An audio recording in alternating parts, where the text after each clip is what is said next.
قریب کی آبادیوں میں رہائش پذیر افراد کا کہنا ہے کہ شام ہوتے ہی یہاں پر پراسراریت کا راج ہو جاتا ہے اور یہاں سے غیر مانوس آوازیں اور ہیولے نظر آتے ہیں۔ جیسے ہی سورج غروب ہوتا ہے تو یہاں موجود بعض قبریں جلنے لگتی ہیں اور بہت زیادہ گرم ہو جاتی ہیں۔ کچھ لوگوں کا کہنا ہے کہ انہیں اکثر رات کے وقت قبرستان سے لوگوں کے چیخنے چلانے کی آوازیں آتی ہیں۔ اس کے علاوہ کہا جاتا ہے کہ اس قبرستان میں کئی پراسرار واقعات رونما ہو چکے۔ اس قبرستان میں رات کے وقت میں کسی کو بھی جانے کی اجازت نہیں ہے، کیونکہ یہاں رات کے وقت میں جانا خطرے سے خالی نہیں ہے۔ شیخوپورہ قلعہ لاہور کے قریبی شہر شیخوپورہ کے جنوب میں واقع قلعہ شیخوپورہ مغل شہنشاہ جہانگیر کے دور میں تعمیر ہوا۔ بعد میں سکھ حکمران اور برطانوی دور حکومت میں بھی یہاں رہائش رہی۔ ایک وقت تھا کہ اس قلعے میں ملکہ اور شہزادیاں رہا کرتی تھیں۔ اب یہ قلعہ ٹوٹ پھوٹ کا شکار ہے اور نہایت بری حالت میں ہے، لیکن کوئی اس کی تعمیر نو کرنے کو تیار نہیں اور اسے درست کروانے کی ہمت نہیں رکھتا، کیونکہ لوگوں کا کہنا ہے کہ قلعے میں اب بھی ان ملکہ اور شہزادیوں کی روحیں آتی ہیں۔ مقامی افراد کے مطابق کئی صدیاں قبل اس قلعے میں رہنے والی ملکہ کی روح اب بھی یہیں پر رہتی ہے اور وہ غیر متعلقہ افراد کی موجودگی سخت ناپسند کرتی ہے۔ جھیل سیف الملوک بالاکوٹ سے وادی کاغان اور ناران جانے والی شاہراہ پر سربفلک اور برف پوش پہاڑوں کے درمیان سطح سمندر سے 3224 میٹر 10,578 فٹ کی بلندی پر ایک انتہائی خوبصورت جھیل واقع ہے، جسے جھیل سیف الملوک کہتے ہیں۔ دنیا بھر سے سیاح اسے دیکھنے کے لیے آتے ہیں۔ اس جھیل سے متعلق ایک افسانوی داستان مشہور ہے۔ یہ قصہ ایک فارسی شہزادے اور ایک پری کی محبت کی داستان ہے۔ کہا جاتا ہے صدیوں قبل ایک فارسی شہزادہ سیف الملوک اور پریوں کی رانی بدیع الجمال ایک دوسرے کے عشق میں مبتلا ہو گئے، لیکن کچھ لوگوں کو یہ پیار ایک آنکھ نہ پایا اور انہوں نے دونوں کو قتل کر دیا، اور تب سے اب تک ہر رات کو پریاں اسی جگہ پر آ کر اپنی ساتھی کو یاد کر کے روتی ہیں۔ جھیل کے ارد گرد کا علاقہ مکمل غیر آباد ہے۔ آج بھی لوگوں کا ماننا ہے کہ یہاں اکثر رات کو پریاں اترتی ہیں۔ بعض لوگ اس جھیل کو تلسمانی جھیل کہتے ہیں۔ شمشان گھاٹ حیدرآباد حیدرآباد میں واقع شمشان گھاٹ، جہاں ہندو اپنے انتقال کر جانے والے لوگوں کی چتائیں جلاتے ہیں، اس کے بارے میں دعویٰ کیا جاتا ہے کہ جن لوگوں کو یہاں جلایا جاتا رہا ہے ان میں سے بعض کی روحیں اب بھی یہیں بھٹکتی پھر رہی ہیں۔ یہ شمشان گھاٹ تقریباً 250 سال پرانا ہے۔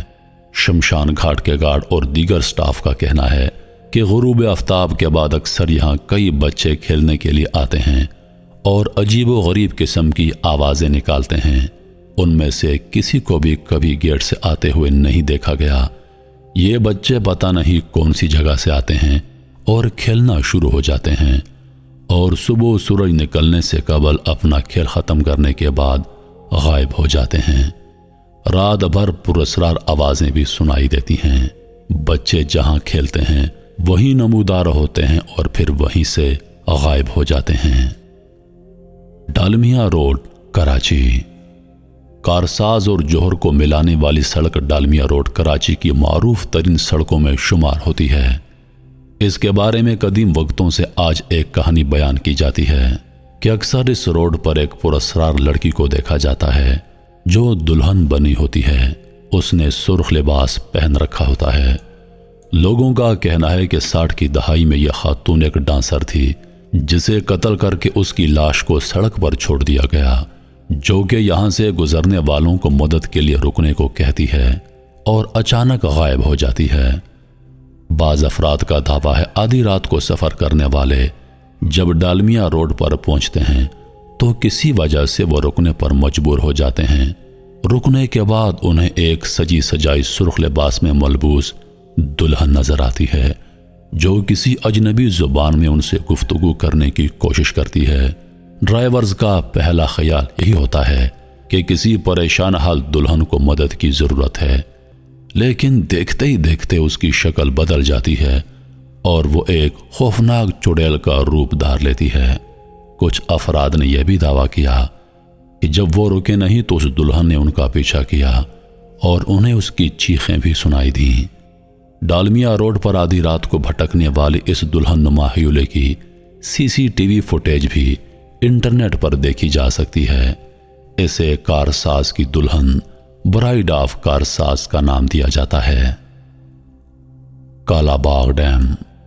آپ نے کالا باغ ڈیم کے بارے میں بہت کچھ پڑھا ہوگا جو بعض وجوہات کی بنا پر بن نہ سکا، لیکن کیا آپ کو معلوم ہے کہ طویل عرصے سے بند پڑے اس پروجیکٹ کی سائٹ پر بنے مکانات اب کھنڈرات اور بھوت بنگلوں میں تبدیل ہو گئے ہیں، اور جس جگہ یہ ڈیم بننا تھا وہاں پر پراسرار بڑھیا بھی راتوں کو پھرتی ہوئی پائی جاتی ہے۔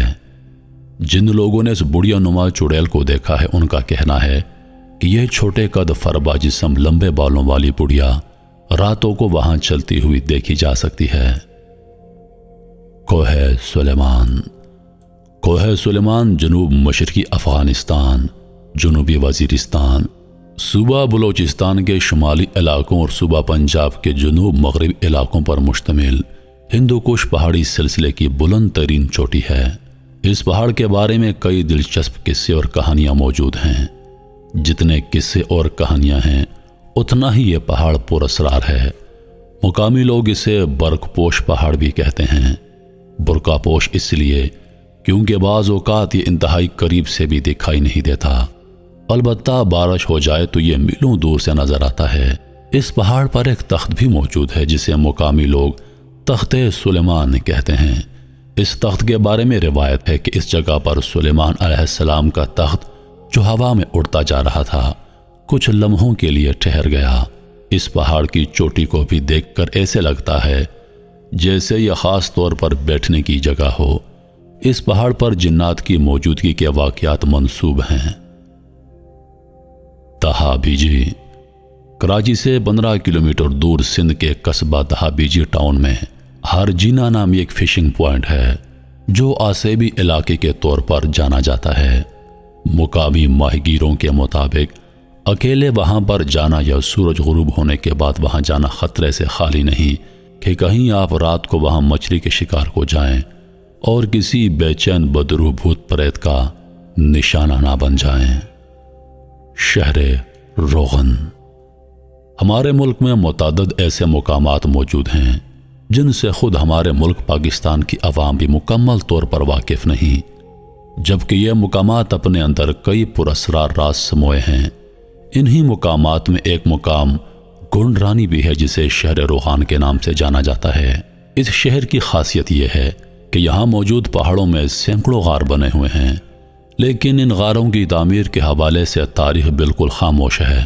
گونڈارنی صوبہ بلوچستان میں کراچی سے 175 کلومیٹر کے فاصلے پر ضلع لسبیلا میں واقع ہے۔ یہ شہر قدیم قصبے بیلا کے شمال میں 20 کلومیٹر کے فاصلے پر موجود ہے۔ مورخین کا خیال ہے کہ ان پہاڑوں میں موجود غار بدھ مت کے پیروکاروں نے تعمیر کیے اور وہ یہاں رہائش پذیر تھے۔ ان غاروں میں چھوٹے چھوٹے کمرے بنے ہوئے ہیں جو مختلف راستوں سے منسلک ہیں۔ برطانوی دور میں یہاں پر 1500 غار موجود تھے، لیکن مناسب دیکھ بھال نہ ہونے کی وجہ سے انگنت غار منہدم ہو چکے ہیں اور اب صرف 500 غار باقی ہیں۔ بلوچستان میں واقع شہر روغن کے بارے میں مشہور ہے کہ یہاں جن یا بدروہیں موجود ہیں۔ یہ جن اس علاقے کی پہاڑوں، غاروں اور ندیوں پر رہتے ہیں اور یہاں آنے والے لوگوں پر حملہ کرتے رہتے ہیں۔ پیر چٹال نورانی گندھاوا۔ ضلع جھل مگسی پاکستان کے صوبہ بلوچستان کا ایک ضلع ہے۔ اس کے مشہور علاقوں میں جھیل مگسی اور گندھاوا شامل ہیں۔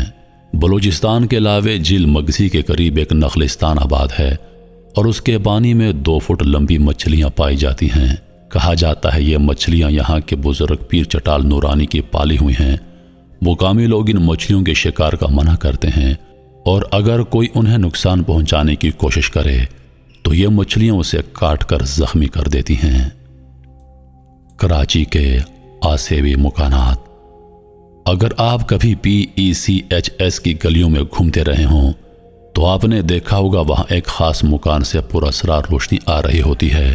اس کا مطلب ہے کہ وہاں کوئی رہائش پذیر ہے، حالانکہ یہ مکان کئی اشروں سے بند پڑا ہوا ہے۔